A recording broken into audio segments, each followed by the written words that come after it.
Good morning. Welcome to Inquisition Update. My name's Tom Press, and I'll be your host for the next hour.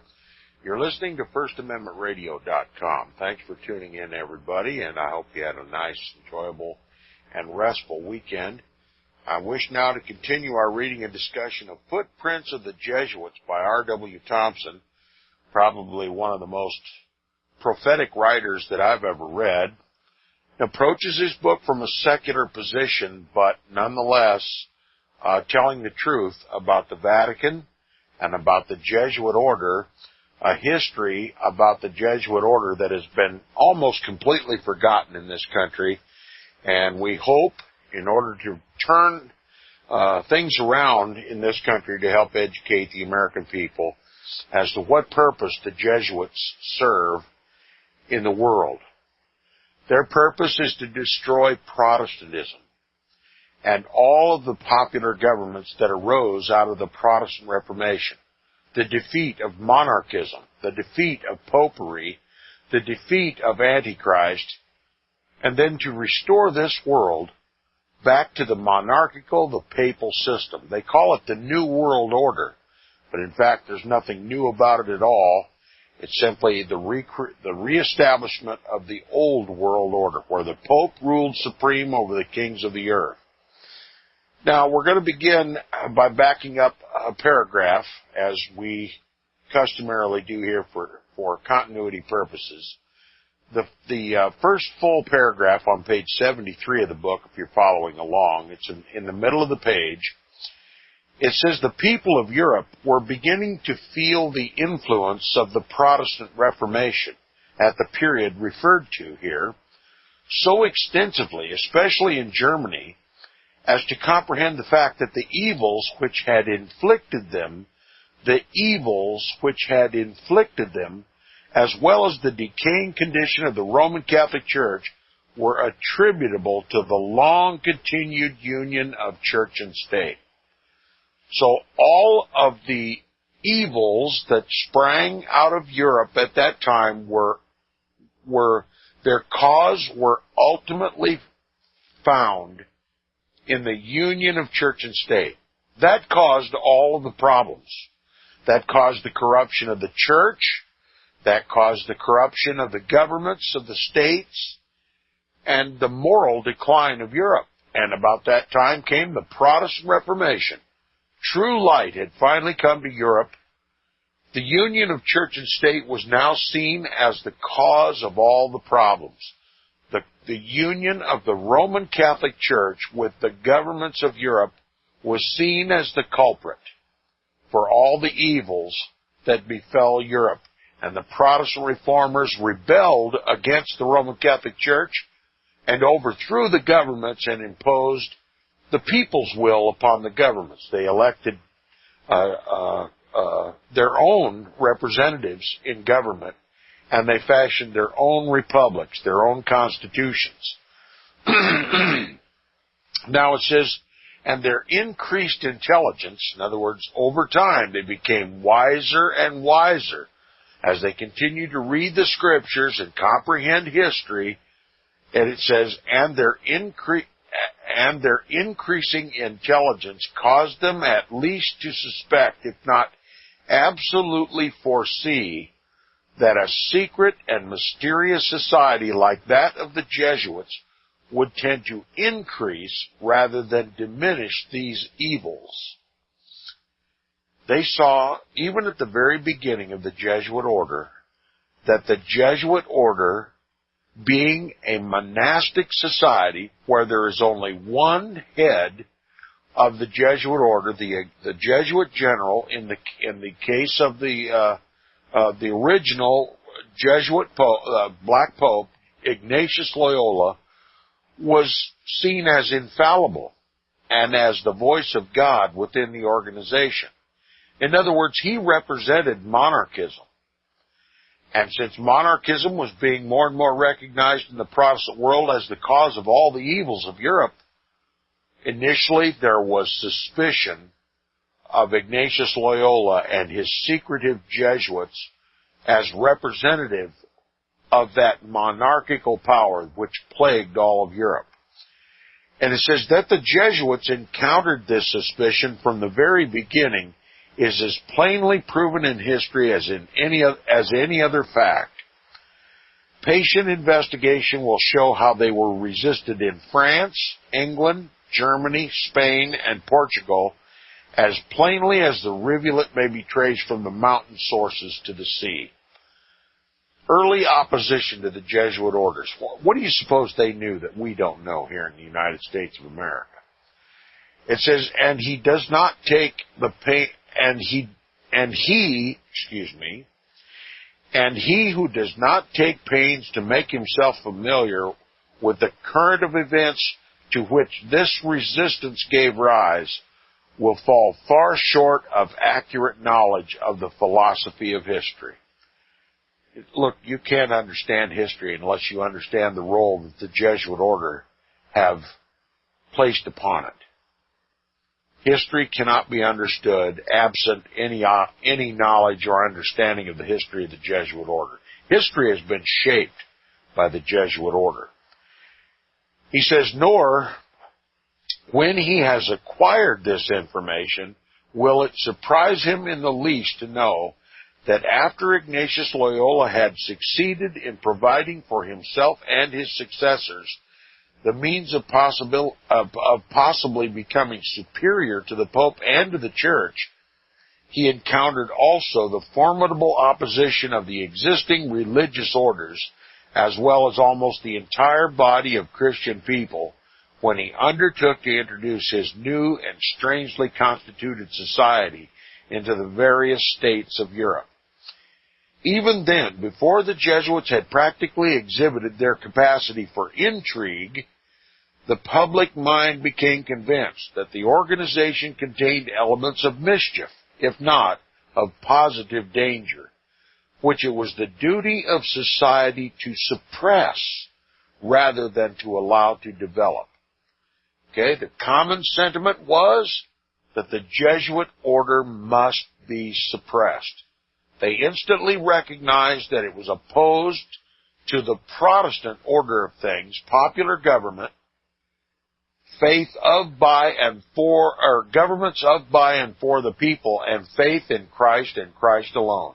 Only Christ is infallible in the Protestant Church, and anybody who calls themselves infallible and tries to usurp the throne of Almighty God is regarded as Antichrist. Okay, that includes the Pope and the Jesuit general, the Black Pope. And it says, from that time up till the present, nothing has occurred to remove this general impression, but much to strengthen and to confirm it. So steadfastly embedded has it become in the minds of the English-speaking race that they have invented or added to their language a new word, Jesuitism, to signify the extremest degree of, quote, cunning, deceit, hypocrisy, prevarication, deceptive practices to effect a purpose, unquote. That's the dictionary definition of Jesuitism. Let me read it again. Cunning, deceit, hypocrisy, prevarication, deceptive practices to effect a purpose. And I will add the word Antichrist. They are anti-Christian because they usurp the throne of Christ on the earth. Now, there's nothing in the life and character of Ignatius Loyola to remove this impression, but on the contrary, as all his movements were shrouded in mystery, and the public had no sympathy for him, nor he of any for the public, his whole conduct tended to excite suspicion against him and his society. One might ask, with so much opposition against the Jesuits early on, how have they survived? And not only have they survived, but they have conquered the whole world and proposed a one-world government, a one-world religion, and a one-world economic system, all under the authority of the papacy, who is now, conveniently for the Jesuits, a Jesuit priest. Jorge Bergoglio, Francis I, is a Jesuit priest, answerable only answerable only to the current Jesuit general, Adolfo Nicolas. Now you see why they promoted papal infallibility back at the time of Pope Pius IX. Well, they intended to eventually occupy the papal chair themselves, and then truly, at least according to their point of view, the papacy would be infallible. Now it says, accordingly, even with the aid he may be supposed to have derived from the endorsement of the Pope, he had to fight his way inch by inch among the Christian people of Europe, a fact of commanding significance. The order of Dominicans had existed under the patronage of the Roman Catholic Church for over 300 years and had made itself conspicuous for the part it took in the war of extermination prosecuted by Pope Innocent III against the Albigenses for having asserted the right of free religious thought and worship. So the Albigensians, as little as we know about the Albigensians, which were completely obliterated from off the face of the earth by these Dominicans and by the Roman Catholic Church under the popeship of Innocent III, simply demanded freedom of religion, freedom to read the Scriptures and worship God according to the dictates of their own conscience and not the coercive direction of the Roman Catholic priesthood.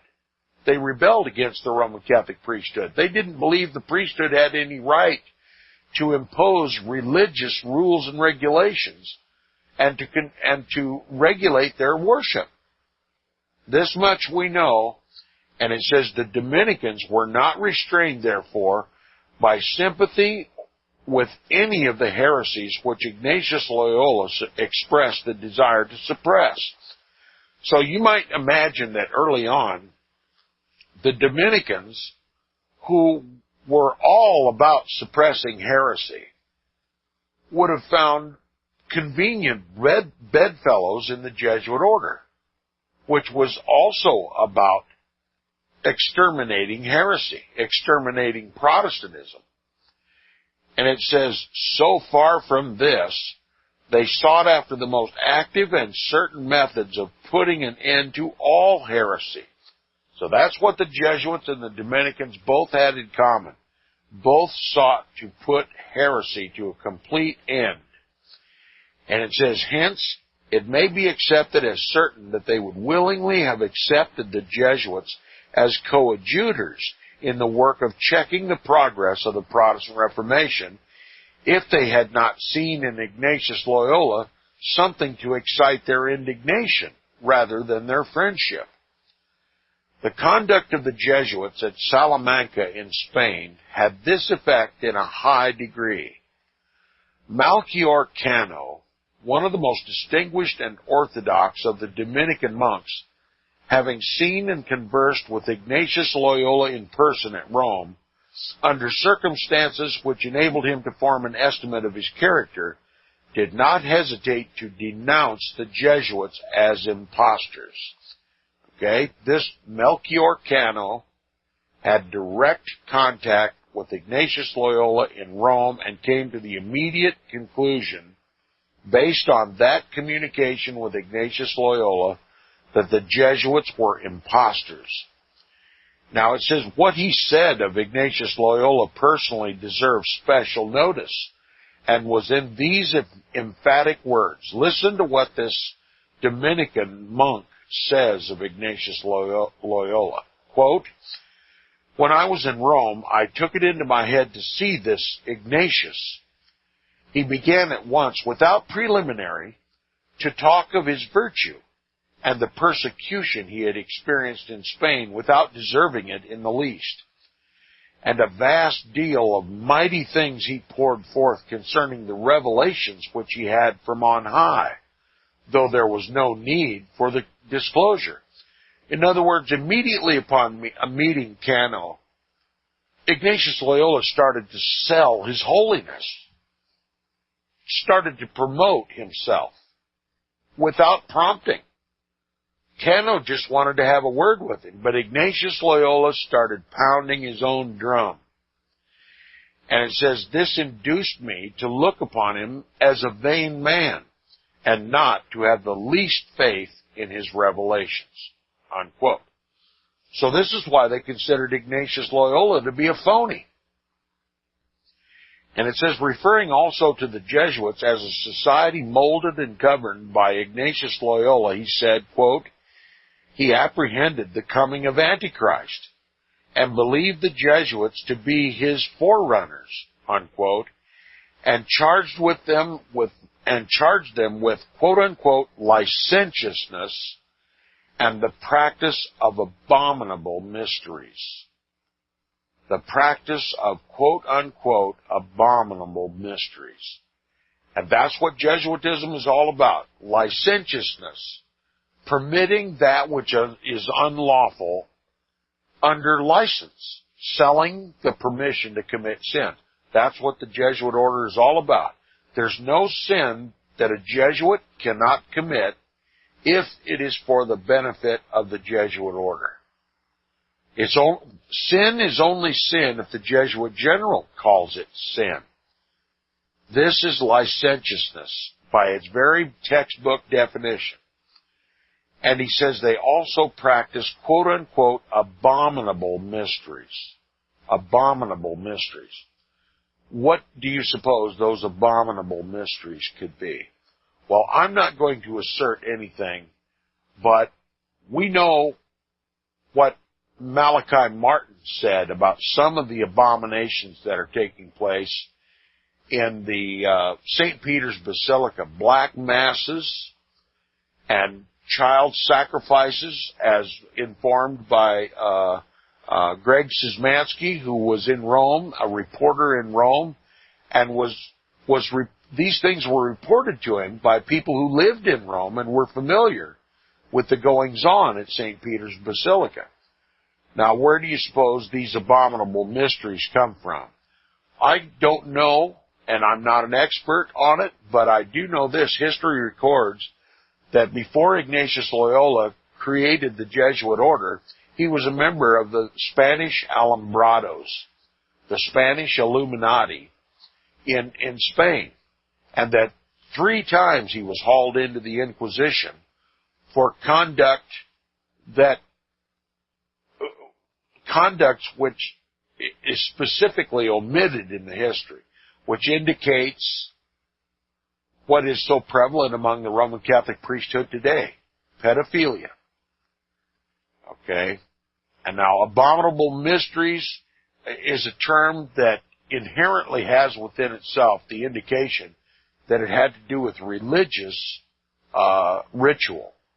Religious ritual. Now, continuing, it says, this was the first experience that Loyola had in dealing with so conspicuous an adversary as Melchior Cano, and he realized the necessity of having him silenced in some way so as to preserve his own personal influence. It furnished him, therefore, an opportunity, perhaps the very first, to display his fitness for leadership, as well as to instruct his society in the indirect and artful methods by which he expected it, when necessary, to accomplish its objects. By means of the Pope's bull approving the society, the authority he claimed to have conferred upon him by it, he succeeded in inducing the general of the Dominicans to cause Melchior Cano to be made a bishop and sent to the Canary Islands, which removed him from Spain and was equivalent to exile. So the very first opposition, significant opposition faced by Ignatius Loyola, he has his opponent shipped out of Spain. Very tactfully shipped out of Spain. Now it says the success he won in this was, however, of short duration, for Melchior Cano accepted his banishment for a brief period only, and upon returning to Spain he renewed his attack upon the Jesuits, which then became more violent and undisguised than before. He continued it as long as he lived, and at his death left this prophetic warning. Listen to what Melchior Cano said before he died, quote, if the members of society continue as they have begun, if the members of the society, the Jesuit order, continue as they have begun, God grant that the time may not come when kings will wish to resist them and will find no means of doing so, unquote. So before Melchior Cano died, he realized he knew enough about Ignatius Loyola and the Jesuit order that if somehow they weren't done away with, the kings of the earth will wish them to be destroyed and will have no means of doing so. In other words, we're talking about a global government. That's Melchior Cano in the very beginnings of the Jesuit order comprehended. Listen again to what he said. If the members of the society continue as they have begun, God grant that the time may not come when kings will wish to resist the Jesuits and will find no means of doing so, unquote. The kings of the earth will not be able to resist the Jesuits. That's what he inferred. That's a global government, centered in the Jesuit general. And that's what we see today, forming right before our very eyes. A global government of, by, and for the papacy, which is now occupied by a Jesuit priest for the first time in world history. See why I say R.W. Thompson is prophetic in his writings? He says, events which deserve somewhat more particularity of detail occurred also in Spain at Saragossa because they explain how the Society of the Jesuits was trained and disciplined from the beginning under the inspiration of Ignatius Loyola's immediate command. Quote, as the twig is bent, so is the tree inclined, unquote, is an adage no less applicable to a compact body like the Jesuits than to individuals. Ignatius Loyola understood this and lost no time after he put his society in working order to teach the members the art of circumventing their adversaries, an art which their successors, so far from forgetting, have improved upon. In this primary lesson, he also taught them that they were justified in disregarding any human law that stood in the way of their success, that public opinion in conflict with their interest was entitled to no respect whatsoever, and that by steadfastly adhering to the principle of monarchism upon which their society rested, they might confidently invoke the aid of monarchs to assure them success in any conflict with the people. And he taught them, moreover, that they were entitled to resist the authorities of the Roman Catholic Church when the Roman Catholic Church attempted to check their progress. And thus, almost in the infancy of the society, its founder fixed indelibly in the mind of every member the idea of their superiority over every department of society, over the ancient monastic orders, and over even the Church itself when its authority was employed to check their progress. The Jesuits intend to rule the world, and they do. We'll be right back after this.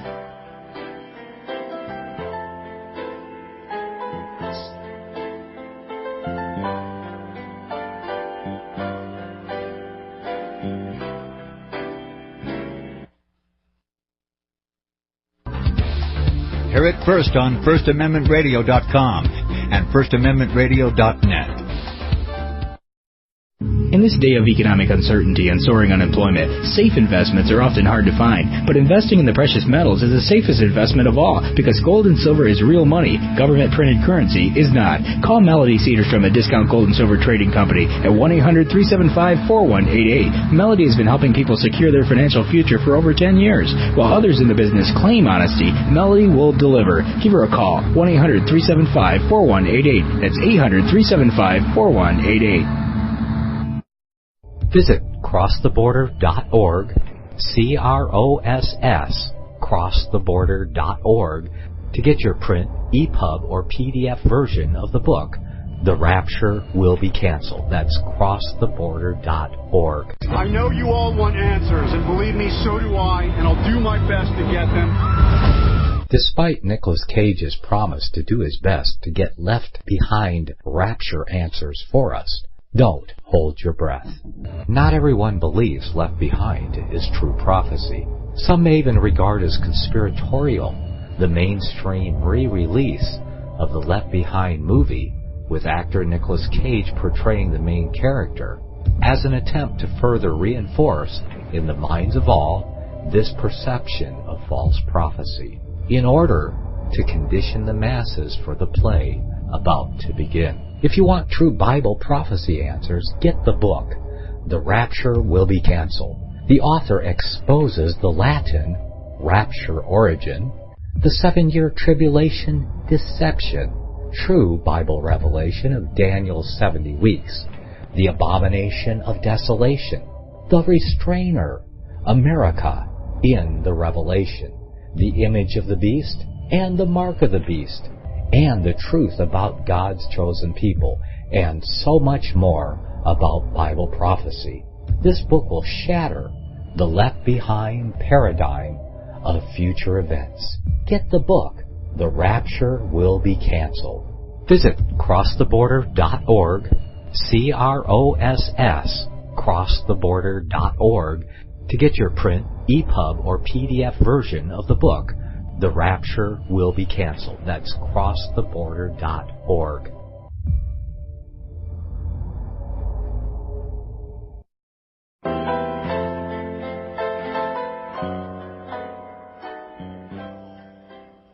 Welcome back from the break. We'll continue now with our reading and discussion of the book Footprints of the Jesuits by R.W. Thompson. Just before the break, the author says, and thus, almost in the infancy of the society, the infancy of the Jesuit order, its founder, Ignatius Loyola, fixed indelibly in the mind of every member the idea of their superiority over every department of society. The Jesuits see themselves as superior over every department of society.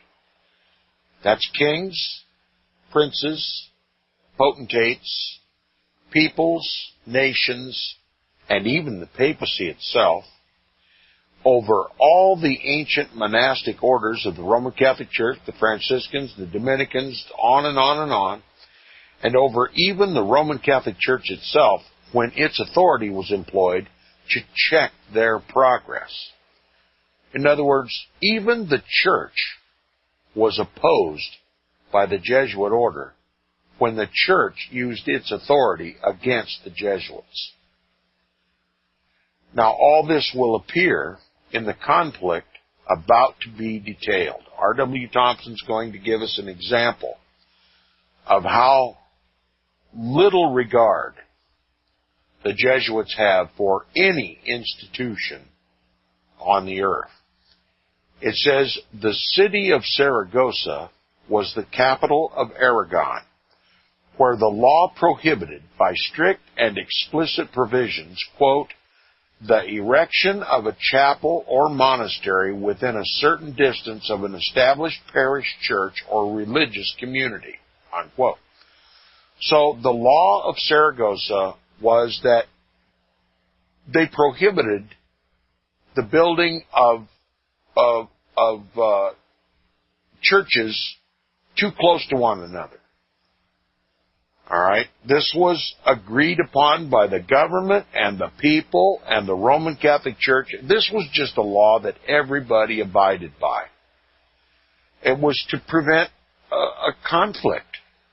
Okay? Each church had their territory, but the Jesuits thought themselves above the law.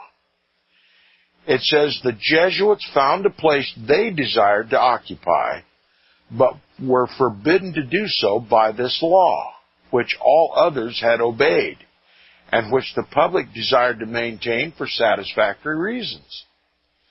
The law, however, did not restrain them in the least, and in utter disregard of it, and in open defiance of the public authorities, they asserted the right to take possession of and erect a building upon it for their own uses. They proposed to encroach upon the rights of the Augustinians, when the Franciscans, both being ancient religious orders of monks in the Roman Catholic Church, united with the former in resisting this threatened violation of public law, which had been up to that time universally acquiesced in by both of these orders and by the public as a prudential measure of public policy. But the Jesuits did not consider any law as of the least consequence when it placed obstructions in their paths, and consequently persisted in their purpose to, despite the protest of the Augustinians and the Franciscans, all of whom were esteemed by the citizens of Saragossa for their sanctity. The controversy soon assumed such importance that the Vicar General of the Church issued a formal order in the name of the authority of the Roman Catholic Church, whereby he prohibited the Jesuits from erecting their new building within the forbidden limits. Any other body of men professing the least respect for the Church and its official representatives would at least have hesitated after this. But the Jesuits paid no more respect to the ecclesiastical dignity and authority of the Vicar General than they had proposed to show to the existing public law, or to the two protesting monastic orders.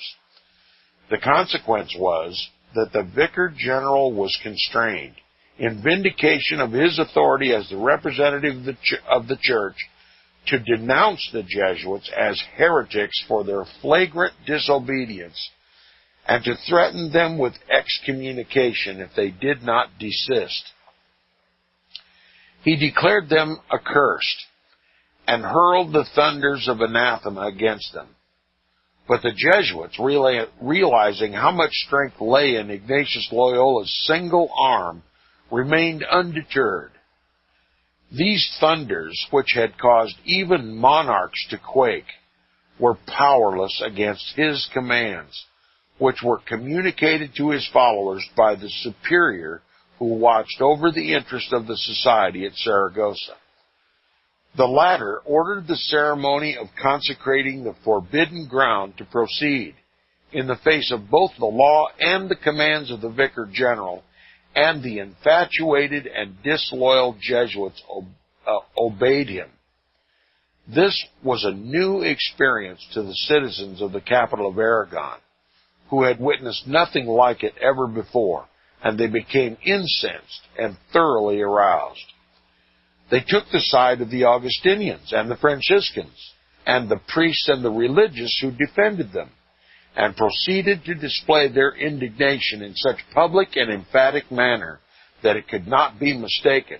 In other words, the Jesuits went on about consecrating this forbidden ground, and it started a riot. Okay? Both the people, the priests, the prelates, the archbishops, the Franciscans, the Dominicans, all of them were in an uproar over this brazen Jesuit attempt to build an institution on forbidden ground. This was against public policy. It was against church policy. Everybody understood and appreciated the policy, but the Jesuits, just like the bull moose in the china shop, just did what they wanted to do, and they didn't give a hoot and holler about what anybody thought about it. Now, it says the historic statement is that, quote, effigies of the Jesuits being precipitated into hell by legions of devils were exhibited in the streets, and it was even inculcated among the people that the town was profaned by the presence of the Jesuits, who, it was declared, had brought heresy into it, and that the whole of Saragossa was under excommunication and would so remain until they left it, unquote. This account is substantially given by all who have undertaken to write the history of the Jesuits, but it is taken from Dorignac, one of their ablest defenders, whose language is here quoted. Okay, this historian Dorignac is a friend of the Jesuits who wrote the history of the Jesuits. And it says he further explains the estimate in which the Jesuits were held by the people of Saragossa, while obedient to the faith of the Roman Catholic Church, in these words, quote, "At length the populace, whose feelings had been thus worked upon, became more violent, and proceeding to the house of the Jesuits, they threw stones, breaking the panes of glass, and threatening the inmates with their vengeance, while a procession, similar to the one already described, paraded around the ill-fated house, uttering cries of disapprobation, reproach, and condemnation," unquote. So we've got a riot on our hands, a riot that's turning violent. Okay, all the people of Saragossa, the Dominicans, the Franciscans, the Vicar General of the church, everyone is in a violent uproar against this outrageous encroachment by the Jesuits. And it says, in a matter which involved, as this did, the mere enforcement of a public law universally approved, the duty of the Jesuits was plain and simple, not admitting any equivocation. Like all others who enjoyed the protection of law, they were bound to obey the public authorities, to which was superadded their obligation to obey also the Vicar General as the official organ of the church. But the reader should not be so far misled as to suppose that they were influenced by any such idea, or that they were in the least discouraged by the severe ecclesiastical and popular rebuke they received at Saragossa. No man understood better than Ignatius Loyola what complete control can be obtained over the sentiments, opinions, and conduct of individuals by educational training. And he had taken the precautions so to discipline the novices of his society from the moment of their initiation as to make their blind and passive obedience the effectual method of consolidating his influence and authority over them. It is perfectly apparent from the occurrences at Saragossa that one of the first lessons they had learned was that form of obedience which required them to disregard and defy any law whatsoever when commanded by their superiors to do so, without inquiring or caring what consequences might follow, either to the public or to the individuals. Consequently, when compelled by the combined influence of the public authorities, those of the church, and the indignant population of Saragossa, to abandon the erection of their new building upon the forbidden ground, they treated it as mere suspicion and not abandonment, still intending by some means or other to overcome this array of adversaries and defeat the execution of the law. With this view, they ceased operations, seemingly yielding to the existing necessity. At this point in their history, however, they learned their first lesson in duplicity and deceit, and the sequel proves how well they learned it, by showing that, although apparently discomfited, they did not consider themselves as defeated. Okay? Even with all of this opposition, even at a time of seeming to acquiesce to public and church pressure, they did not give up their plan to take that piece of ground and build their church on it. Now it says Ignatius Loyola himself was not familiar with defeat when success depended in any measure upon strategic intrigues with imperial rulers, all of whom fully understood that his society represented the most absolute monarchism then existing in Europe. Let me read this again. Ignatius Loyola has a quality that is endeared to every monarch in the world. And that is that Ignatius Loyola's Jesuit order is the most monastic, or rather monarchical, institution in the world. Okay, the control of a single man. That's the philosophy of monarchism. Now, it says Loyola himself was not familiar with defeat when success depended in any measure upon strategic intrigues with imperial rulers, all of whom fully understood that his society, the Jesuit order, represented the most absolute monarchism then existing in Europe, and on that account, if no other, required them to extend to it every possible degree of protection, especially where, as at Saragossa, the people had taken active steps to require the enforcement of law. He had also prepared for escaping defeat in any manner concerning the Jesuits by fixing in their minds the conviction, as a religious sentiment, that there was no degree of courage so high and commendable as that exhibited by them when their obedience was carried to the extent of resisting whatsoever and whosoever stood in their way when commanded to do so for the interests of the society, which he required them to believe was, quote, the greater glory of God, unquote. He had taught them to consider this as courage, but it was a misuse of the term, so to call it. For in its rightful sense, courage invokes the best and most ennobling faculties of the mind. Instead of this, the sentiment he inculcated proceeded from that indifference to public opinion and insensibility to shame, which, as Bartoli concedes, is a necessary feature of Jesuit education. A necessary feature of Jesuit education is to have no sentiment whatsoever in sympathy with popular opinion or governments or kings or popes.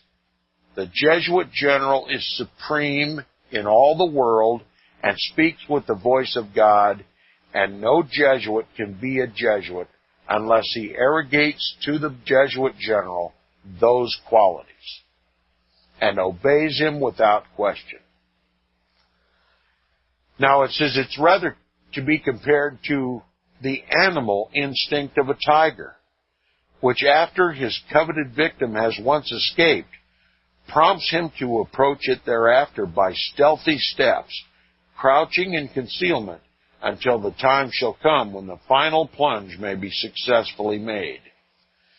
The superior of the Jesuits at Saragossa was too well instructed in the policy dictated by Ignatius Loyola not to understand wherein the main and real strength of the society consisted. Having undoubtedly full knowledge of the designs of Ignatius Loyola, and molded to all his purposes, as the human form is chiseled from the lifeless block of marble, he proceeded at once to invoke the aid of the monarchical power of the government of Spain in order to bring the Vicar General of the Roman Catholic Church, the Augustinian and the Franciscan monks, together with the priests and the religious who adhered to them, and the people and local authorities of Saragossa, into absolute humiliation at his feet. So Ignatius Loyola is going to defeat everyone who opposes him simply by appealing to what he had in common with the monarch of France, And he's going to show this monarch of France that it owed respect to the Jesuit order, because the Jesuit order was created to elevate monarchism to the ultimate elevation,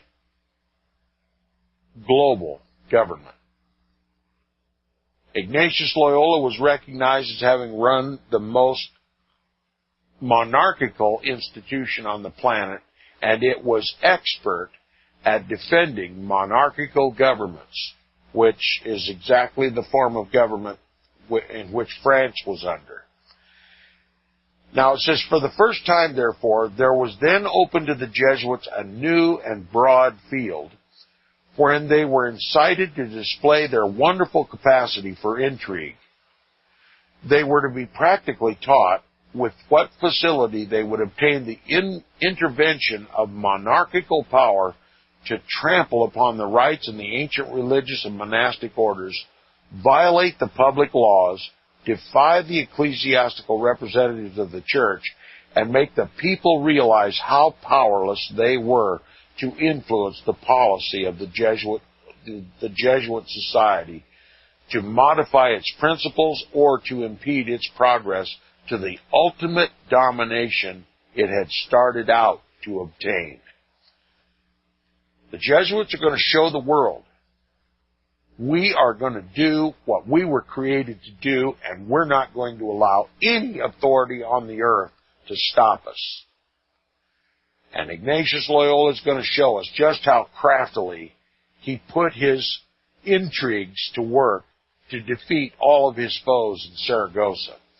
It says, Charles V was then Emperor of Spain, but as he was absent from Spain, his daughter, the Princess Jane, was the acting regent, with the full possession of imperial power.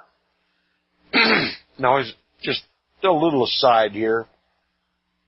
Isn't it interesting that Ignatius Loyola uses the same strategy that Satan used in the garden? You know, behind Adam's back, he beguiles Eve. Well, Charles V's out of town. He's out of France. And he left in his place his daughter, Prince Jane, who fully knows well Charles V's policies regarding the monarchy. And it says, Charles V was then emperor, but as he was absent from Spain, his daughter, the Prince Jane, was the acting regent, with the full possession of imperial power.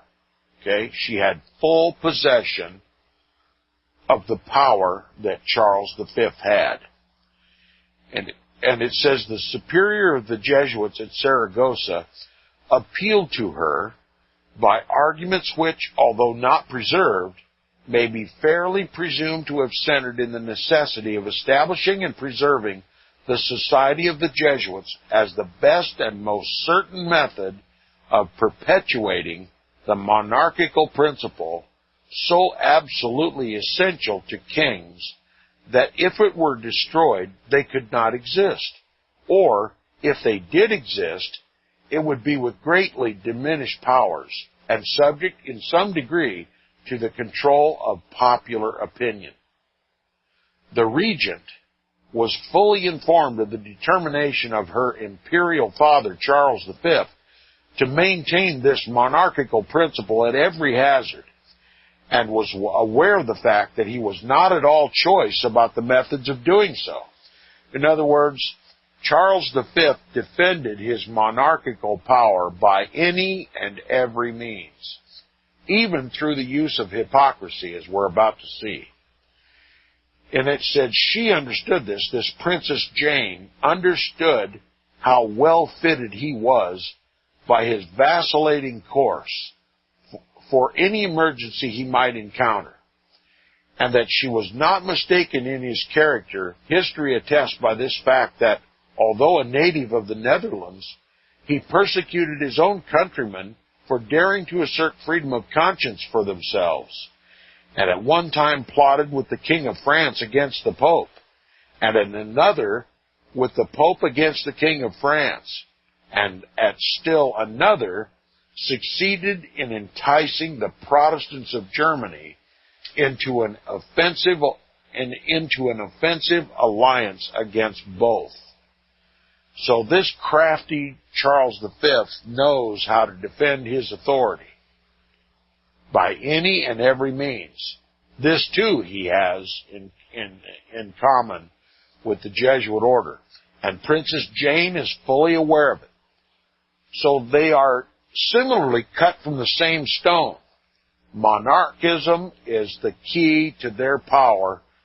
The Jesuits realize this, and so does Princess Jane. And it says, as the representative of such a monarch, so unscrupulous about the means employed, either by himself or by others, in his behalf, the regent became a willing and easy convert to the appeal of the Jesuit superior. Holding both the law and public opinion in contempt, and looking upon the people as having no rights which kings were bound to recognize, she took the side of the Jesuits at Saragossa, and at once inaugurated the measures necessary to secure their triumph over all their adversaries. The Pope's nuncio in Spain was easily brought to the same side, because it was the royal side, and thus supported, the Jesuits soon reached the end they had sought after so anxiously by their triumphal re-entry into Saragossa and the compulsory submission of the Vicar General, the Augustinians, the Franciscans, the priests, and the people. No combination which all these could then form could any longer resist the power and insolence of the Jesuits, when backed by the enormous monarchical power which Charles V had placed in the regent's hands. Dorignac, the Jesuit historian, tells all this in the praise of his society, boastingly informing his readers how the Vicars General was, quote, compelled to remove the ban of excommunication, unquote, and how the Jesuits were thereby enabled peacefully, quote, to take possession of their house and occupy it without further resistance. Of course, their adversaries were all subdued, not because of any change of opinion with regard to the Jesuits, but because they feared to disobey the regent, who held in her hands the power of the merciless Charles V. And I heard the cue, we've run out of time, but this sets an example for the rest of the history of the Jesuits, how they have used the monarchical power, united church and state, to defeat all their enemies, to accomplish a global union of church and state, a one world government, a one world church, a one world social and economic system under the biblical, historical, and prophetic Antichrist, the Pope of Rome. See you tomorrow on Inquisition Update.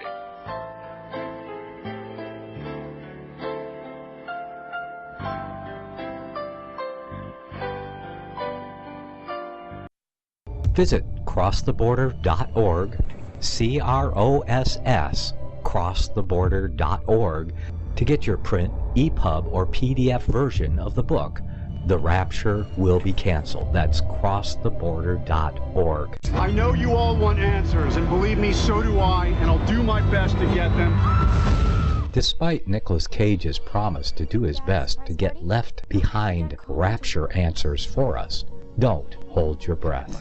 Not everyone believes Left Behind is true prophecy. Some may even regard as conspiratorial the mainstream re-release of the Left Behind movie, with actor Nicolas Cage portraying the main character, as an attempt to further reinforce in the minds of all this perception of false prophecy, in order to condition the masses for the play about to begin. If you want true Bible prophecy answers, get the book, The Rapture Will Be Canceled. The author exposes the Latin rapture origin, the 7-year tribulation deception, true Bible revelation of Daniel's 70 weeks, the abomination of desolation, the restrainer, America in the Revelation, the image of the beast and the mark of the beast, and the truth about God's chosen people, and so much more about Bible prophecy. This book will shatter the left-behind paradigm of future events. Get the book, The Rapture Will Be Canceled. Visit crosstheborder.org, CROSS, crosstheborder.org, to get your print, EPUB, or PDF version of the book, The Rapture Will Be Canceled. That's crosstheborder.org.